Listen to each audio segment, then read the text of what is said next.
兄弟们，就在前几天呢，我忽然发现我养的台湾斑鸠天天蹲在窝里不出门，于是我伸手一掏啊，竟然掏出一枚鸟蛋来。原来啊，这几天他们在偷偷的孵化鸟蛋，没想到啊，这几天呢，还真被他们孵化出来了。这是个好事啊，标志我的2代咕咕鸟正式培育成功。这是一个好事啊。同样的，我的科恩币变现计划也是如火如荼的进行中。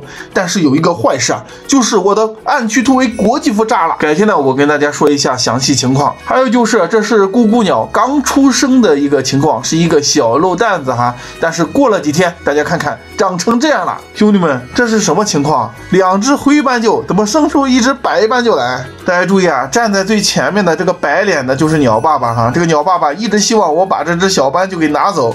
你看我伸手哈，我伸手他就高兴。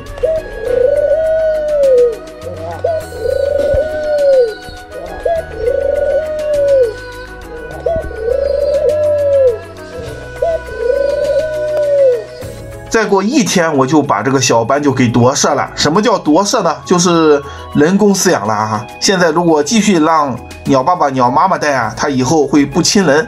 所以说呢，就明天吧，明天就开始守卫。兄弟们，这波操作你给几分？我直接掏走鸟，你看鸟爸鸟妈非常高兴，毫无波澜。这就是我培育的鸟的优秀之处。兄弟们，这是什么情况？我第一次见2只灰斑鸠生出1只白色羽毛的斑鸠来。更有甚者，你看它的眼睛，是透明的。我靠，兄弟们，你看它眼睛是透明的。这是什么情况？宁次是你吗？目前来看，这只白色的斑鸠它是有视力的哈。你看它到处看，好像不是瞎眼，但是它的眼睛真的是透明的。在视频里你看着很红啊，实际上是透明的。兄弟们，不是开玩笑，我真的搞不懂啊。2个灰的生出白的来，我就搞不懂了。这眼睛难道是鸟界中的日向家族？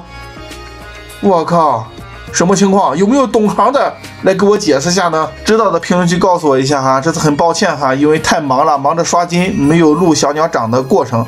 不过很快哈，1个月1窝，下一窝一定仔细为大家来记录。